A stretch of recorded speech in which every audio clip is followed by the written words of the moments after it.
tere jälle! Vesipapi Estancia tegutseb endiselt nii veebis kui ka reaalsuses.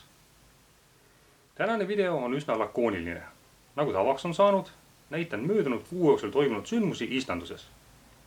Aga kuna käes on september, siis eriti midagi ei toimunudki. Korjasin ainult vaarikaid. Stopp! Vaarikaid? Septembris? Jaa, remontantvaarikatelt saab saaki ka hilissügisel. Augustis ma küll pisut kahtlesin selles.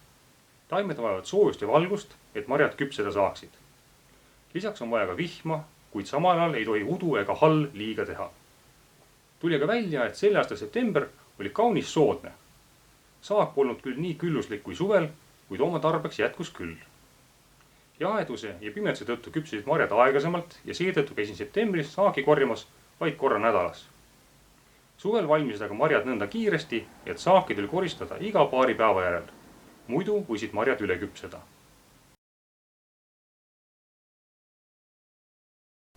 On 3. september aasta 2022. Remontantvaarikas annab saaki küll. Palju ilusaid punaseid marju on. Aga nende korjamisel tuleb olla tähelepanelik, et nad ei oleks hallitanud.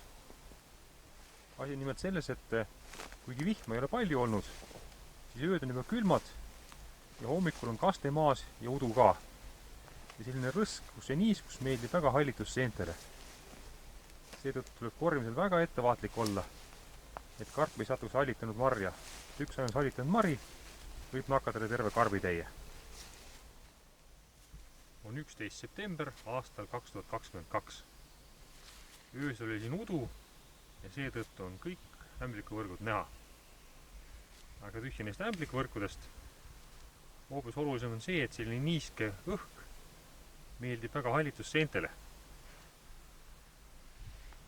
Ja seetõttu tuleb korjamisel üriti ettevaatlik olla ja jälgida, et marjad oleks hallitama läinud. Muidu remontantsort on selles suhtes väga hea, et ei pea kartma putukate pärast. Nemad ei ole suutnud kohaneda sellise imeliku vaarikaga, mis sügisel saaki annab. Aga hallitused selles suhtes pepsid ei ole. Nende jaoks kõllub igasugune aastaaeg. Põhiline, et natukene oleks sooja, niiskust ja siis nad võivad hakata saaki kahjustama küll.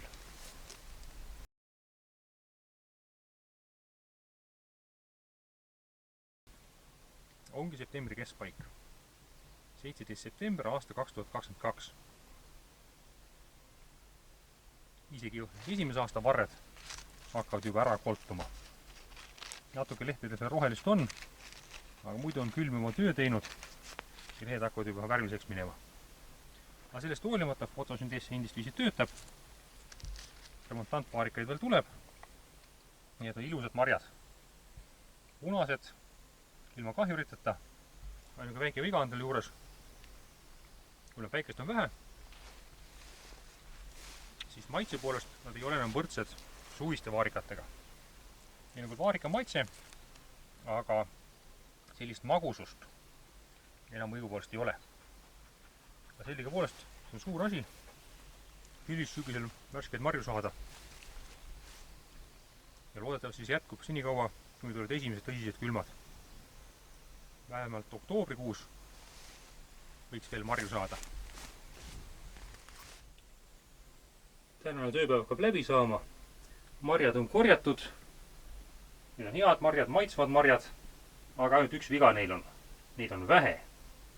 Et see on terve selle nädala saak. Et kui suvel sai marju korjamas käisid kas ülepäeviti või 2 korda nädalas ja kõik korjepäevad olid niivõrd rikkalikud, et jätkus ise söögiks ja ka teistele müügiks, siis praegu tuleb nädalaga ainult 1,5 kilo. Seda on vähevõitu. Enda söögiks piisab, võib-olla talveks külmutada ka, aga müügiks siit enam küll midagi ei tule. Iseenesest on ka arusaadav. Sügisel ongi fotosüntees natuke kehvemas olukorras, väikest ei ole nii palju, aga väikest viisi pettumus ikkagi. Aga see on ainult selline kõhutunne, mis ütleb, et praegu on marju vähe. Kunagi löön saagi kokku, teen mingisugused tabelid, graafikud ja siis saab siis vaadata, palju suvel vaarikaid tuleb, palju sügisel tuleb ja palju siis saak ühelt peenralt või siis veel parem ühelt põõsalt oleks.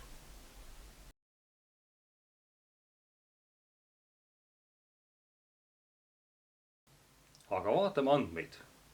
Kunagi teen spetsiaalse video katse-Islanduses kogutud andmete tutvustamiseks. kuid praegu vaatame ainult olulisi näitajaid. Sademeid tuli septembri jooksul maha 36 millimeetrit. Võrdluseks keskmiselt saab septembris 52 millimeetrit. See tähendab, et vett said taimed tavalisest vähem. Seevastu õhuniiskus kõikus 38 kuni 113% vahel, jäädes keskmiselt 86%-ni. Kuigi võiks justkui arvata, et õhuniiskus on positiivne, kuna kompenseerib vähesed sademed, siis reaalselt on õhuniiskus marjakasvatajale kahjulik. Igasugused hallitused elavad meelsasti niiskedes tingimustes ning võivad hakata marju kahjustama. Arvestades seda udu, mida istanduses septembri jooksul nägin, olen üsna imestunud, et marjad pole veel hallitama läinud. Kuigi nägin mõnel eriti jahedal hommikul maapinnal juba halla, siis tõelisi öökülmasid pole veel olnud. Kõige külmem oli 2,3 kraadi, kõige soojem 16,6 kraadi ning keskmiseks septembri temperatuuriks tuli 9,6 kraadi. Kui palju fotosünteesiks vajalikku valgust taimed said, on näha järgmiselt graafikult. Keskmiselt langes ühele ruutmeetrile 110 vatti. Need andmed on pärit Tartu Ülikooli Füüsika Instituudi keskkonnafüüsika laborist. Link nende veebilehele on videokirjelduses. Ja nüüd vaatame, millist saaki sellistel tingimustel saab. Ainukesena kannab praegu remontantsort Polka. Kõik teised harilikud vaarikad lõpetasid juba augustis. Õigupoolest lõpetasid Polka teise aasta varred oma saagi samuti augusti keskel, kuid kuu lõpus hakkas kandma Polka esimese aasta varred. Kuna tegemist on ikkagi katseistandusega, siis kaalusin igal korjepäeval saagi ära ning kandsin tulemused tabelisse. Graafikult näete, et sinise värviga on kujutatud suvine saak ning punase värviga sügisene saak. Horisontaalteljel on aeg ning vertikaalteljel korjatud saagi mass. Nagu näha, siis juuli lõpus andis Polka oma rekordsaagi ja pärast seda saak aina vähenes. Tänase päeva seisuga on suviste vaarikate kogumass 2 korda suurem kui sügisestel vaarikatel. Aga hooaeg pole veel läbi. Loodetavasti on graafik jõudnud stabiilsele platoole ning see kestab, kuni külm marjad ära võtab. Ja see oligi septembri kohta kõik. Ilm soosis ja tänu sellele said mõned vaarikad valmis. Aga põõsaste küljes on veel palju tooreid marju, kui ainult ilma peaks. Olen optimistlik ja loodan, et ka oktoobris on värsked vaarikad laual. Aga see selgub järgmistest videotest. Näeme jälle Vesipäeva stantsias.